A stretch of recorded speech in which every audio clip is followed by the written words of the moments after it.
Hello, I'm Mandy Kaplan here with an important message. Throughout the modern era, millions, nay, billions of people have enjoyed countless hours of video games, stars, both Trek and Wars, comic books, and other nerdy endeavors. That's an infinite number of gasps and laughs as 20-sided dice are thrown, Pokemon are caught, and Doctor Who has done whatever the hell they do. Yet one person has missed out on all of this. One woman who doesn't know her droids from her hobbits has been left behind. Until now.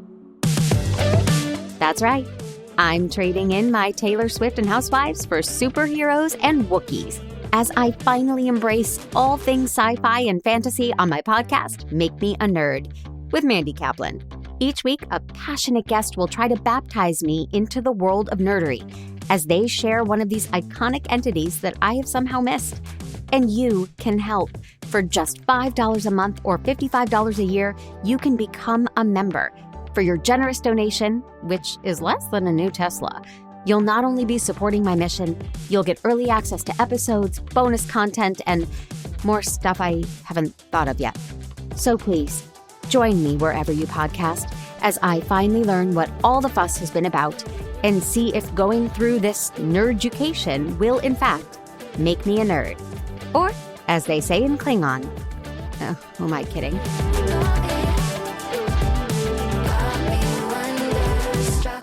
Before we dive in, here's another show you can enjoy in the True Story FM family of entertainment podcasts. Do you like movies? Do you like sports? I never played that sport on the screen, but I really enjoyed how the movie made me feel. Well then, have we got a show for you. The Adrian Moment is where my friend Ocean and I discuss the triangulation of sports, movies, and life. We dive deep into the movies, discussing how they relate to and have affected our lives. We will talk about why the sport matters to the movie, why you don't have to love the sport to enjoy the movie, and mine a few nuggets of meaning inside the story you may not have realized was really there. After listening to our show, come join us for more conversations about the movies that portray the thrill of victory and the agony of defeat. Find the Adrian Moment podcast on your favorite podcast app and join us while we cover the sports you love and the ones you never think about. You will never see sports or sport movies the same again. Meet Zinnia. You are being very polite to someone who is attempting to kill us.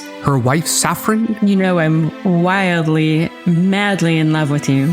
And their best friend, Goldie. Glad we didn't miss all the fun. Swords in hand, they defend their city from the worst of humanity. I am Lord Buxton Blue. Equity Electric. Herr Haig. Virgil Walcott. Vicious Suave. Follow their adventures on the Swashbuckling Ladies Debate Society audio drama podcast. Available now at truestory.fm/swashbuckling.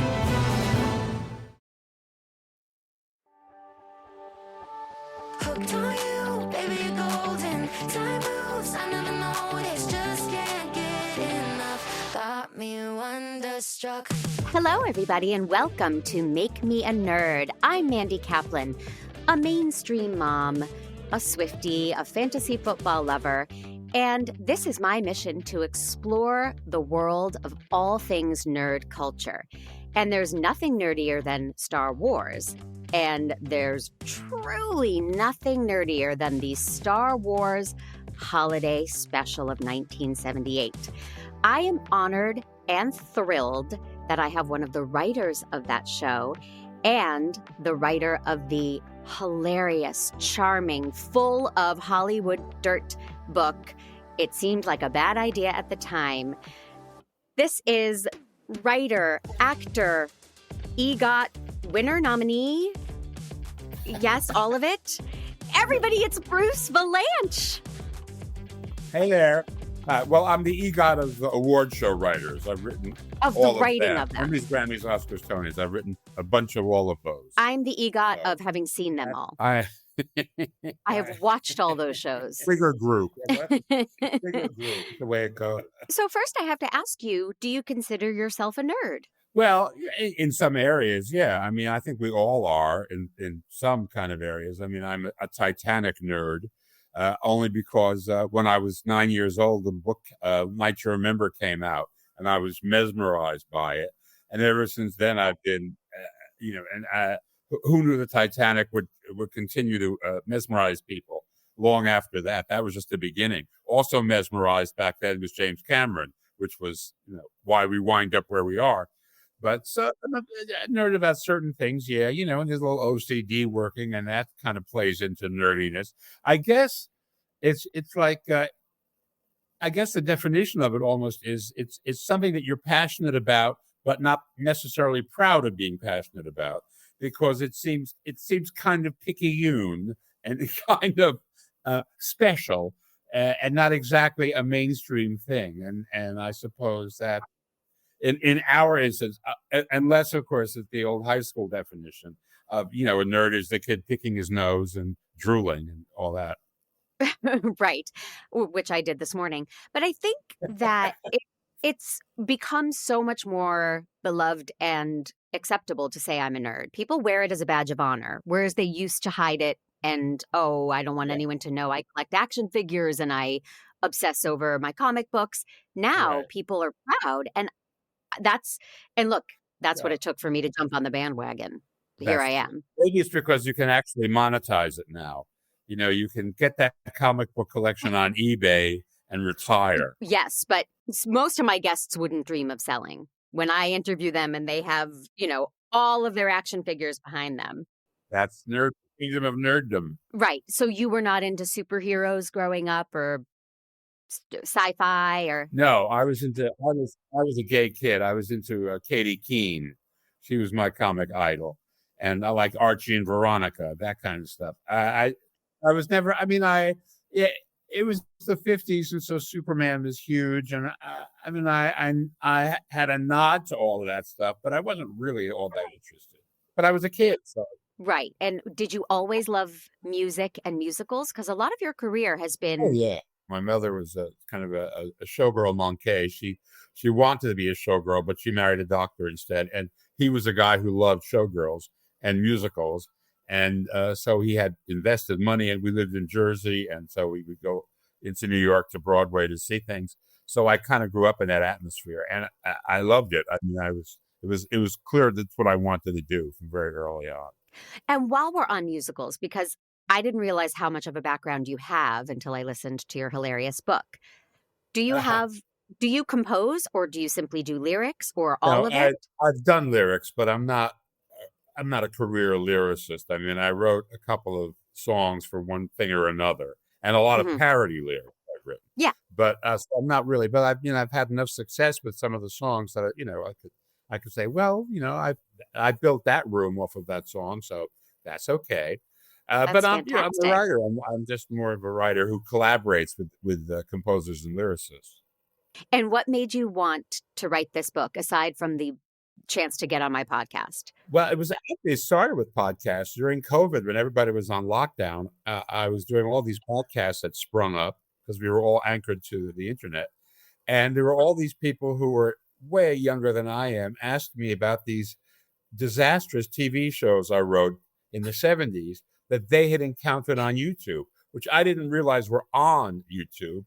I thought we had, buried them, but evidently it was in a very shallow grave because YouTube had zoomed, they bubbled to the surface. And the Star Wars Holiday Special was the principal one, and a bunch of others. And I realized as they kept asking me these questions, but every one of them would ask me, well, how did this happen? And who said yes? And have they paid their debt to society? So I thought, there's a book in this. I was toying with writing a memoir because I'm at that point, and I didn't want to write a memoir like everybody else. And I realized this was a book in this, how I wrote the worst shows and a few other things, and lived, and the shows have lived. So it was a unique perspective, and that's how it happened. And I called the book. It seemed like a bad idea at the time because they all did seem like bad ideas. And, they come to you with them and you go, that's a terrible idea. How much are you paying? Oh, exactly. Well, I think I can find a way to make this work. Of course you can. A viral mechanism. When you introduce each new chapter and you start delving into the Paul Lynde special or Charo or whomever, I kept wondering, what was it like? Like, who did you think you were writing this for? And did you ever think it was a great idea? And then in hindsight, you look back and go, oh, God, what were we thinking? No, some of them I thought were interesting ideas, and they got manhandled. They were poorly executed, but or for one reason or another, they died on the vine. But I never thought there were no great ideas that in this book. I had to have some others that actually worked that would be in another Of book. course. But Of course. so no, none of this stuff was. But we were doing it. The things in the 70s, the first thing to remember is that people tell you they remember the 70s, they weren't there. A lot of this stuff was done in clouds of smoke. So that was part of it. But we also were serving a bigger audience in those days. The mandate, first of all, everything was commercially sponsored, right? I mean, there were no platforms. So everything was commercially sponsored. And so you had to please the advertiser. And you also had to please the audience for the advertiser. And the audience was much broader. Now it's gone from broadcasting to narrowcasting, where if you want to sell tampons, you buy time on Riverdale, because everybody who's watching Riverdale is about to be a user of a tampon, or they've just started using a tampon, except for the gay guys who were watching the first 10 minutes where the guys take off their shirts. So, sure. But that was back in the day, you had to entertain every segment of the audience. So that's who we were writing it for. But it was mass entertainment.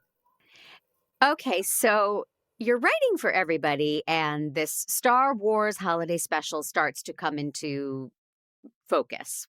I watched it. It is weird and varied, and there's Cirque du Soleil dancing and acrobatics, and like a long their sequence. First appearance, actually. Yeah. Yeah, It was but the very beginning of Cirque du Soleil in Montreal. a long sequence, Bruce. It went on. It seems to go on forever because it's not one of them more sophisticated pieces. And Diane Carroll singing a very sultry song, and as these pieces are coming together, or are they your brainchild, or is the network mandating like, hey, listen, there's this new thing, Cirque du Soleil, we got to get them in there, and hey, listen, Diane Carroll wants to come on board? That was all our idea. The network, their only concern was plugging their other shows. We really had to have guest stars because the stars of the story that George sold the network were the Wookiees, who cannot sing or dance or move around without knocking things over, or talk. And they speak no known language. They sound like fat people having orgasms. Trust me, I know. Might I quote, Bruce, Wookiees understand English but refuse to speak it, like shopkeepers in Paris. That is correct. That made me cackle. That's where the resemblance to shopkeepers in Paris ends, more or less, depending on what story. But so we had to have people come on and translate because we couldn't use subtitles. It was 1978, and nobody read subtitles. They would go to dubbed versions of Italian movies. So and they were the network wanted us to stock the show with CBS people. So Harvey Korman, who was on the Carol Burnett show, Bea Arthur was Maude. We had Cher, but she had to back out. So Diane Carroll, who was actually not on CBS, came in. And then other elements of it, like Cirque du Soleil, we had our original director, who was subsequently fired, was a Canadian, and he knew them, and he brought them down for this sort of fantasy sequence. Yeah. And Jefferson Starship, who also were not on CBS, but they were there for the kids. Like Star Wars wasn't enough of an attraction for the kids. We had to have a musical element that would appeal to a young demo, as opposed to Diane Carroll, who was, more musical comedy. She was quite beautiful and sounded great. I have to say. She's the gorgeous, classiest thing. And it's a very lewd segment. To this day, I don't know how he got away with it. I mean, she's a fantasy. She never comes near the old Wookiee who's dreaming about her. But, she's a thirst trap for this old Wookiee. It's like a late night Robin Bird in New York, bizarre, sexy situation. And yet there she was. At the time they didn't think about it because it was all a fantasy. Art Carney, was he a Star Wars fan? Did he know what he was doing there? No. I think he did it for the paycheck. But he had been a TV star with Jackie Gleason, of course, way back on The Honeymooners. And then from a movie star, I think he had recently won an Oscar for Harry and Tonto. And so he was in movies, and he was a big get because he was a classy actor at that point. And I think he just did it for the money. And I think he had a good time. He was quite a drinker, so I don't know how good a time he was having. Because when he wasn't drinking, he wasn't having a very good time. Was it his choice to wear a low-cut blouse? I didn't realize he did wear a low-cut blouse, but we didn't say no. It revealed a lot of his chest, and it went very far down on butt. He probably enjoyed that. He didn't. It wasn't the wife beater he wore on The Honeymooners. No, it was not. It was the reverse. He could have. I mean, I think he was sort of having a good time. I mean, he enjoyed working with these creatures. They were. And one of them, the little one, Patty Maloney, who was the queen of the little people, she played Lumpy, the little boy, and she just passed a couple of weeks ago. She was terrific, and she was in everything. She was an actress and a stunt woman and all these kind of things, which when you're a little person, I think you have to be if you want to have a career in show business. There's just so many times you can be a munchkin. So she was the greatest. Oh, Great well, I'm sorry for the loss of her. I didn't know. She was terrific, and she was very good in that. That was not the kind of thing she ordinarily did, but she was very good because she was the little one. But she had more of a range of motion than the big Wookiees. So she could do more stuff.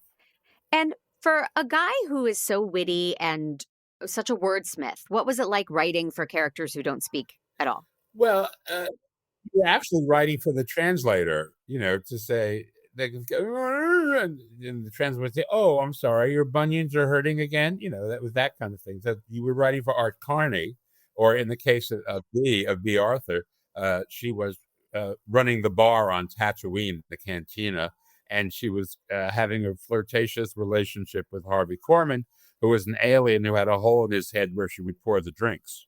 This is all true. You're not just making this up right now. It's not making any of this shit up. So she was reacting. I mean, they were mostly reacting to everything else that was going on in the thing. So it was a lot of the guest stars. Well, those two specifically were plot oriented. Harvey had some bits. Harvey did an intergalactic Julia Child who had like 7 arms, and he did a robot that was breaking down, and then he did an alien. So he had actual bits, but and he got to speak in all of them.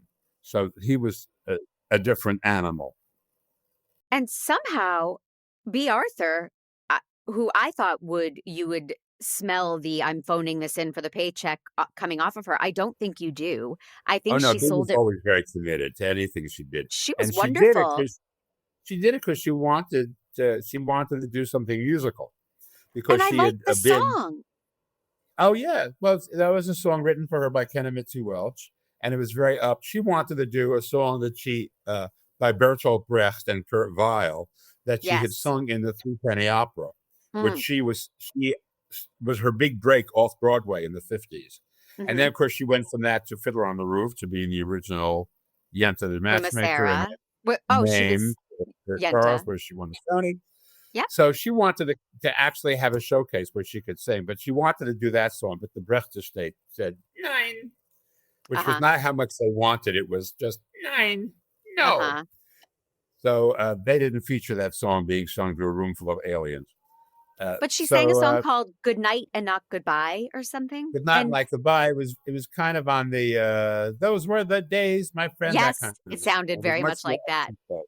She, got away from that. Although she didn't do much on Golden Girls, I don't think, if ever. But because of Golden Girls, she became such a huge star that she did a one-woman show where she sang a whole bunch of songs. I saw it. I saw it at the El Portal. And she did sing on Golden Girls. She sang Hard Hearted Hannah, and she sang What'll I really? Do? Oh, yes. Yes. I missed it. I wasn't a hardcore viewer. Oh, Well, I I love am. the show, but I just didn't see them all. Did SNL ever get their hands on this? Did they ever parody the the holiday special? That's a very good question. They might have, and I obviously it wasn't memorable enough for me to know about it. I don't remember it, so I don't know that they did. I don't know. Other people did, but like Seth MacFarlane years later did the Brady Bunch Variety Hour on Family Guy, and I think somebody else did the Star Wars Holidays. It was one of those animated shows. Sure. Did something with Star Wars, but I don't recall, and I don't think that's what I did. I think I would have known that. I'm sure someone would have brought it to your attention. It was early, Some and dear friend of yours. SNL was only about 3 years old, so Right. they. And the animation sequence in this special is very long. I'm assuming that was budgetary. In a way, I mean, George had created Boba Fett or Boba Fett. I still don't know how it's pronounced. And he wanted to do a full-length animated thing, and he couldn't sell it. So which is amazing, but he couldn't. He went to Canada and had his 10-minute thing version, I think partially as an audition, but also he put it on the show thinking maybe that would solve a thing. And it didn't. And so it was the one element of the show that we didn't have anything to do with. He had complete control of it.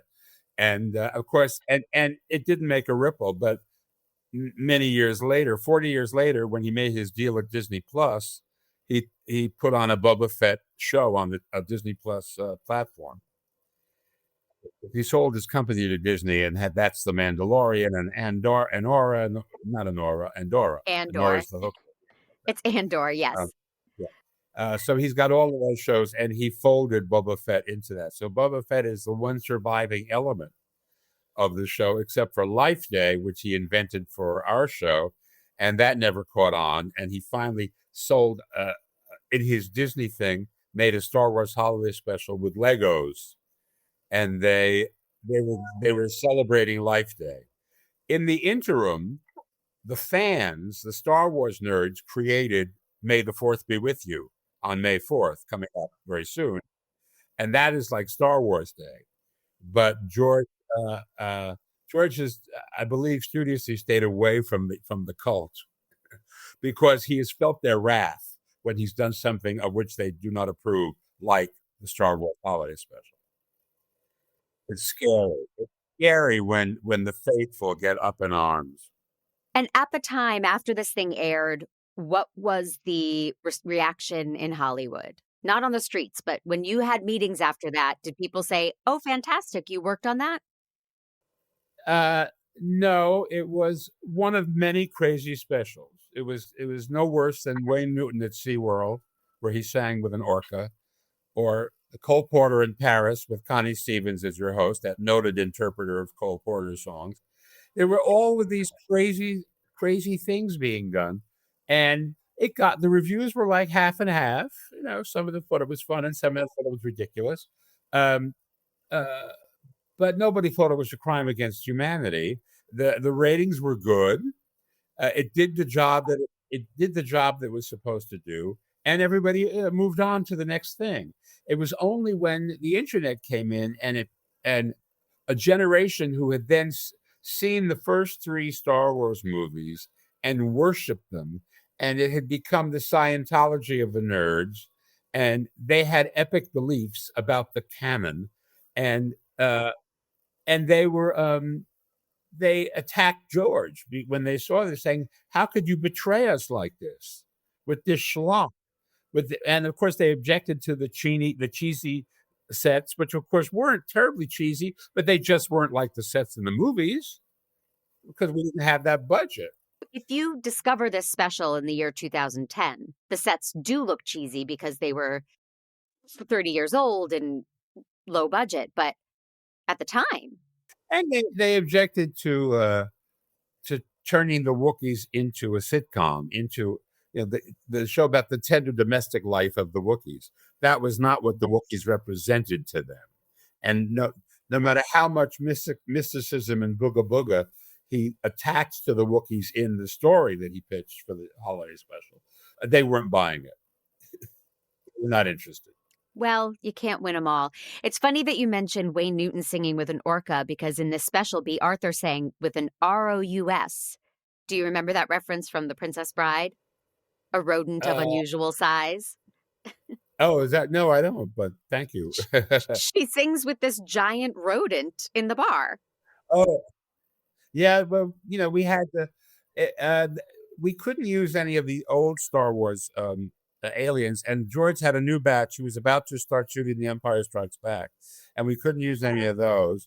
And so we had to kind of come up with aliens. We had to actually go to Alien Barn and pick up some remainder aliens that were in very poor shape. And I think the big rodent was one of them. It was not a Star Wars idea. Alien Barn is a real place, or are you calling it that? It's a warehouse where they have these. All the many warehouses of Hollywood. Okay. Where you pick up stuff that was done in other movies and you make some alterations on it, that kind of stuff.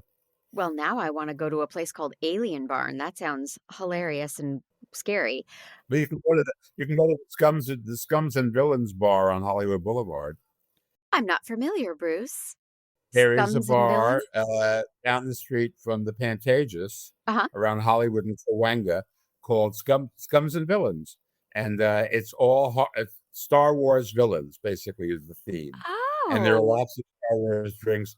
If you've been to the Star Wars installation at Disneyland, yes, it's those kind of drinks, blue things with smoke coming out of them and all of that. So yes, I have been to that. It's fun for a few minutes. Exactly, for half a blue drink. All right, I would like to move on from Star Wars because I am a musical theater nerd and a comedy nerd and other things. And I want to talk about the Paul Lynde special, which was just dizzying to hear you explain the plot of that special.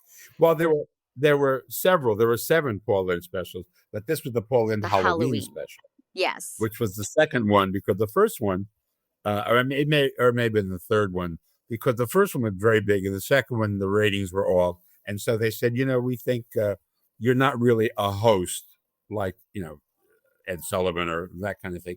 But we think that if you were attached to a theme, it'll be a stronger show. And so Halloween presented itself right away because he was already a witch. He was Uncle Arthur on Bewitched. Right. Which you may remember as one of TV's first gunkles, and certainly the first gunkle witch. So with using that was our taking off point. We got other witches. We got Margaret Hamilton, the Wicked Witch of the West, and Billy Hayes, who was Witchy Pooh from H.R. Puff and stuff, and so we had we built a story about Paul and his housekeeper, Margaret Hamilton, who he hates Halloween, so she takes him away so that the trick-or-treaters won't bother him, and they go visit her sister, who was Witchy Pooh.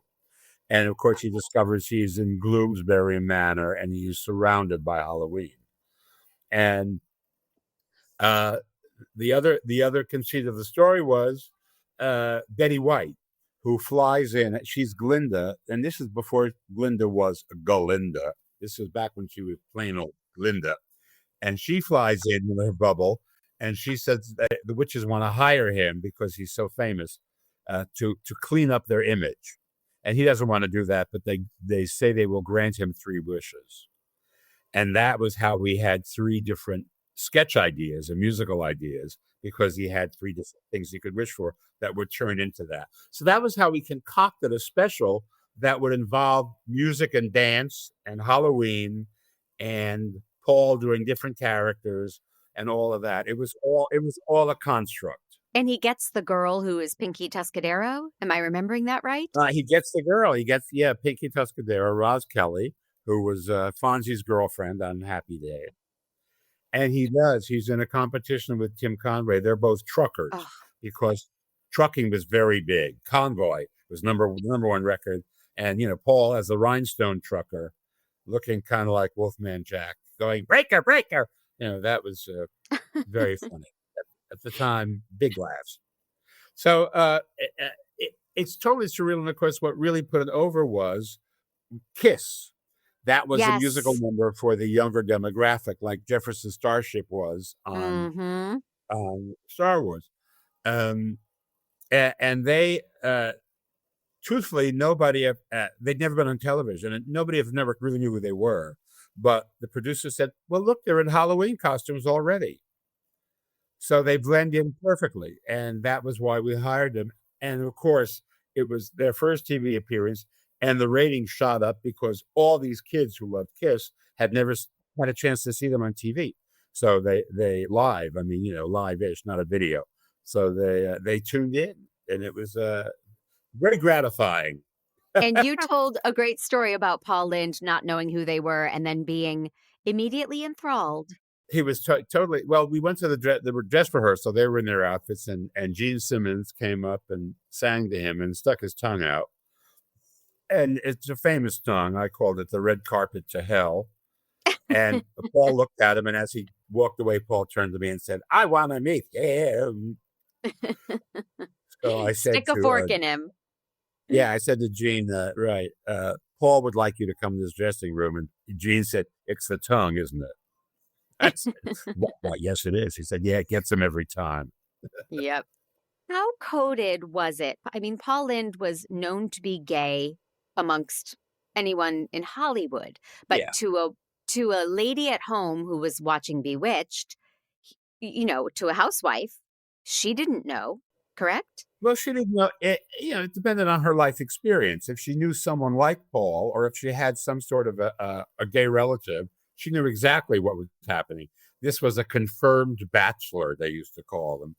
And if she didn't have that, it went right over her head. She just thought he was eccentric and funny and kind of flamboyant. But nobody was out in those days except for activists. I mean, it was after Stonewall, but the only people who were out were people who were professional homosexuals and not homosexual professionals. It was a difference between the two. So it was widely understood by the public that they were gay, but it was not a thing you talked about because back then, gay was equated with evil. And because in every movie you saw, the gay guy had to commit suicide. They were predators, or they were sick individuals. So nobody wanted to say that somebody who made them laugh, like Paul, was gay. And we toured in the summer with Paul in a variety show live, and I went out on the road with him, and we played all these summer stock places. And every place we played, there would be a Q&A session during the show. Paul would come out in a gold lame caftan with a cigarette in one hand, mic in the other. As every straight guy does. Yeah. And kind of swan around the stage and take questions. And in every place we went, there was a woman who was not a plant. There was a different woman in every place. And she would say, are you married? And he would look at her and say, lady, do you live in a cave? And it got a huge laugh because clearly the audience knew that they were dealing with a confirmed bachelor. Yes. But they were too nice to point that out because that was not saying a good thing about him. Times have changed. Thank God. To quote Cole Porter. So I want to talk about Platinum. You wrote a musical. Not floppy enough to get on the wall of Joe Allen's, apparently. Not big enough. No, not a big enough flop. It's amazing.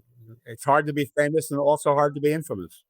Right. It had 32 shows, 32 performances. Do I have that right? 33. I'm so sorry. I shortchanged the nerd in me comes out. 33. Yes. How was that different from Hollywood? I mean, I'm such a Broadway baby and a musical theater lover. It's a different world. How did it compare, and have you wanted to return? I know you did return, but I'm getting there. First of all, the theater is, as the adage goes, the theater is a great place to make a killing, but a lousy place to make a living. And ask Lin-Manuel Miranda, who will never have to work, whose grandchildren will never have to work, because he made a killing. but it's very difficult. You don't get the kind of money that you get in movies or in television. And but you're in New York, if you're aiming for Broadway, and there's a great camaraderie among theater people until there isn't. When they smell a flop, then suddenly it's open season on you. So I experienced both. I experienced the camaraderie of the run up, and then I experienced the ostracization afterwards.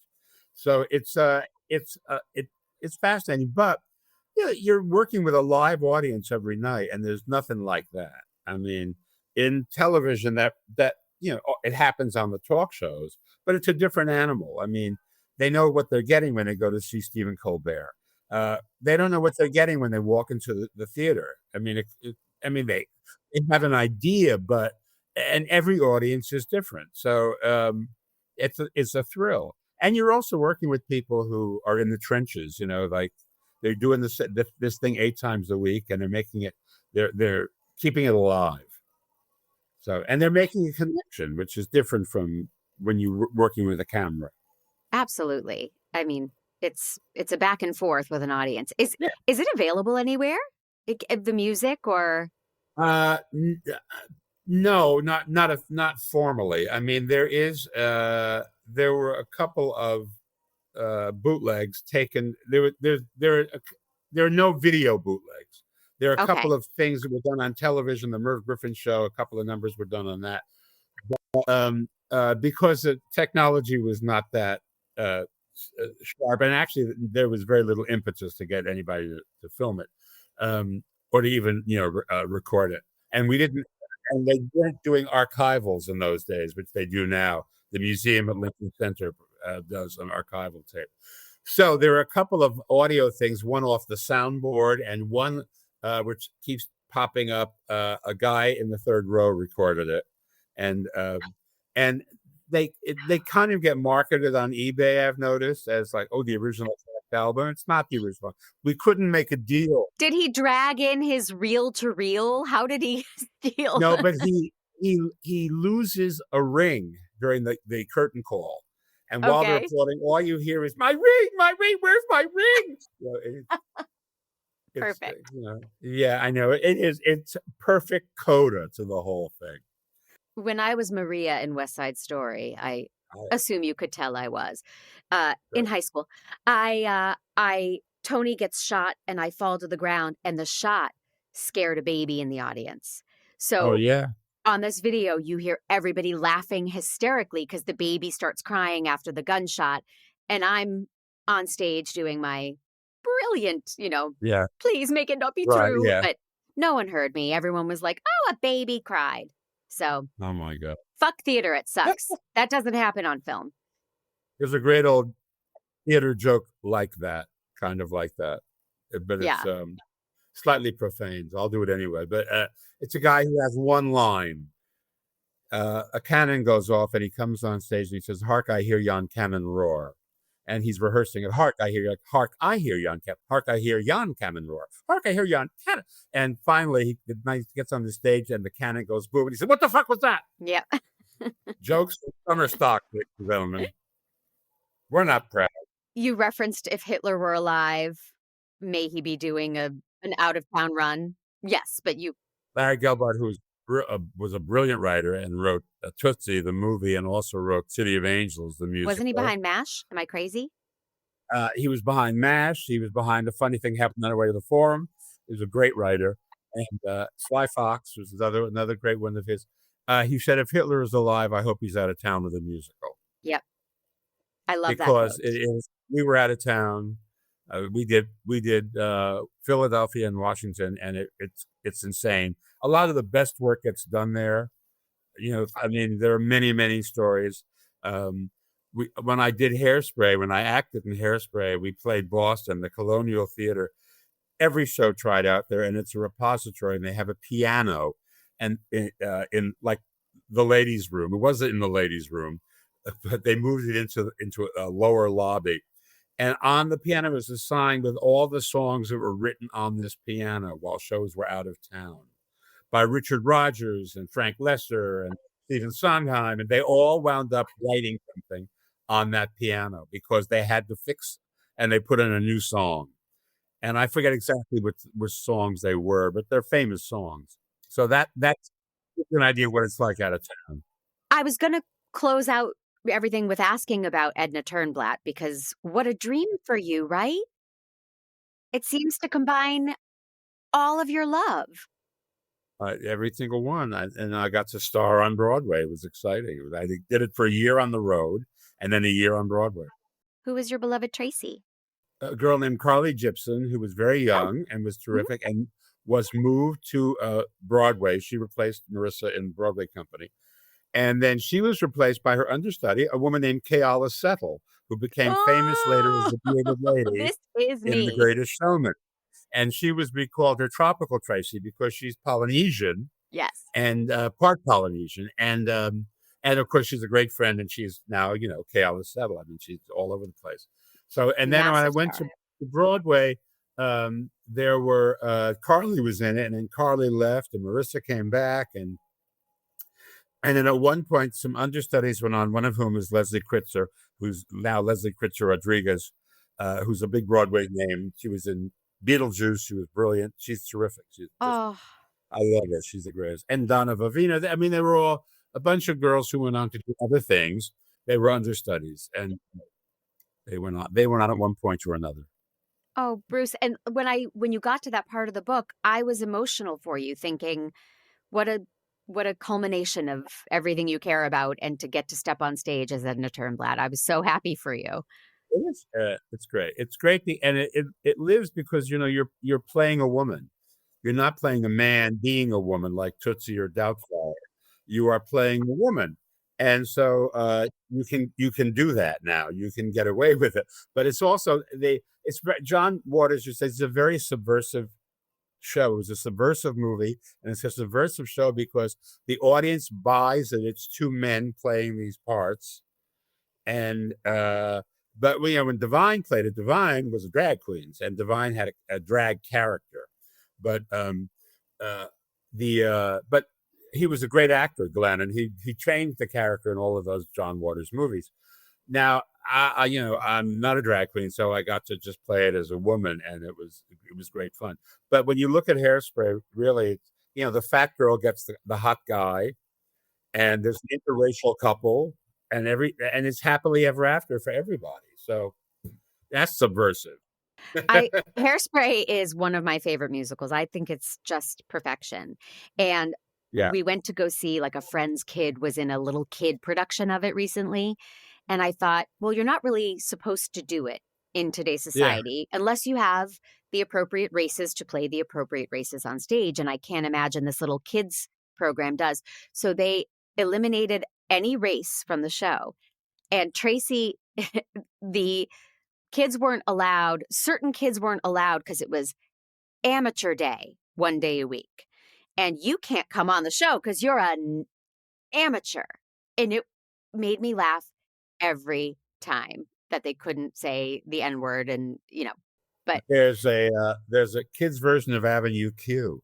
Shut up. Where they where they cut the internet is for porn, and the internet is for something else. I forget what it is, but it's not porn. And I think, and they cut a lot of stuff to do with that, with the Miss Piggy knockoff, who is a slut. Yep. And actually has sex in one number. That's gone. That's replaced with something else.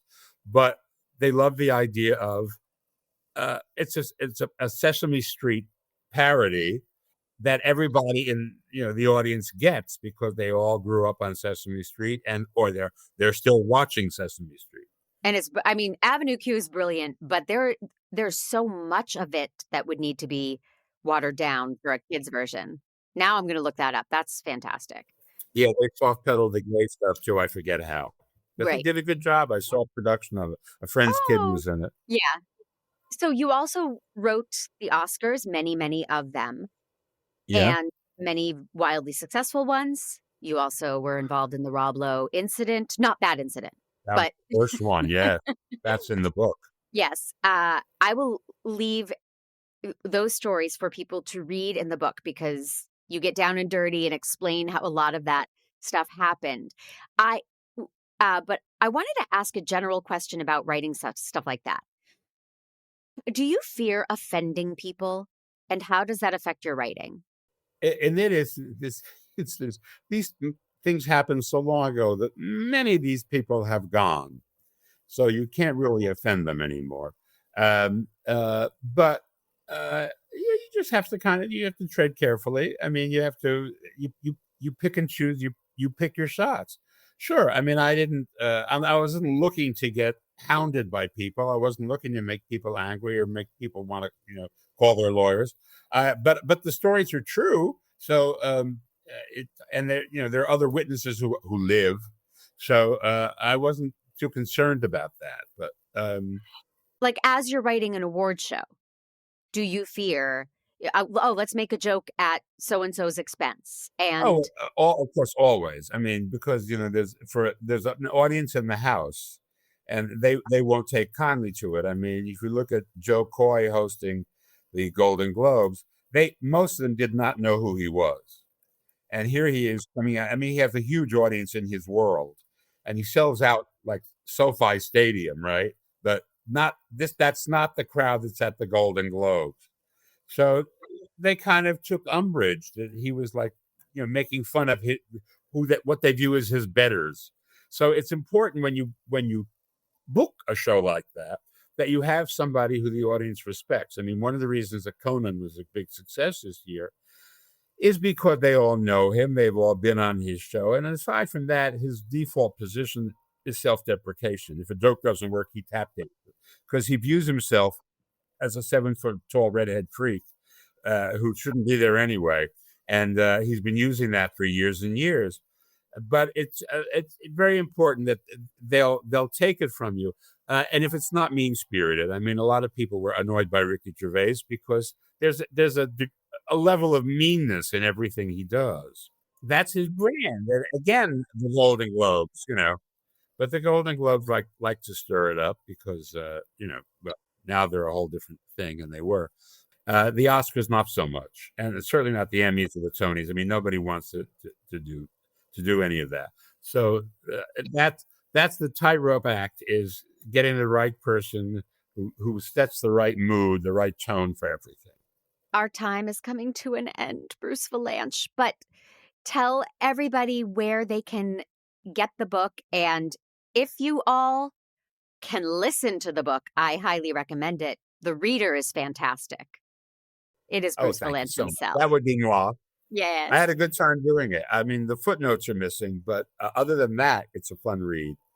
It's called It Seemed Like a Bad Idea at the Time, and you can get it at bookstores everywhere or on a platform of your choice. I'll take the commission from wherever it comes. Okay. I mean, the royalty.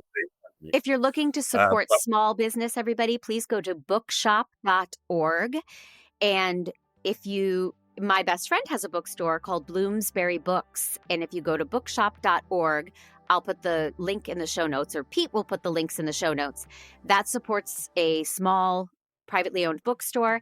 And if you want to listen to it, you can go to Libro, Libro. Pete will put the link in the show notes. And the percentage will go to Bloomsbury Books, which means a lot.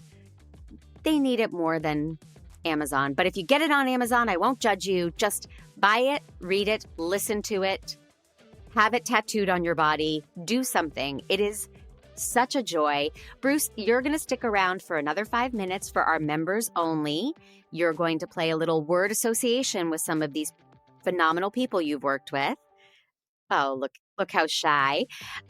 And thank you so much for being here. And all who are listening, please go to makemeanerd.com/join, hit that join button, and that will get you this bonus content with the extraordinary Bruce Vilanch, and it will get you your episodes ad-free and early. If you're listening on Apple Podcasts, please take a moment and write a review. Hit the 5 stars, leave your thoughts and comments. It helps everybody find the podcast. And this podcast, Make Me a Nerd, is a production of True Story FM, engineering by the peerless Pete Wright. The theme song is Wonderstruck by Jane and the Boy. And you can get me on socials at Instagram at Mandy_Kaplan_Clavens, both with K's. And I'm on Blue Sky at Mandy Miscast. Thank you so much, Bruce. Stick around for members only.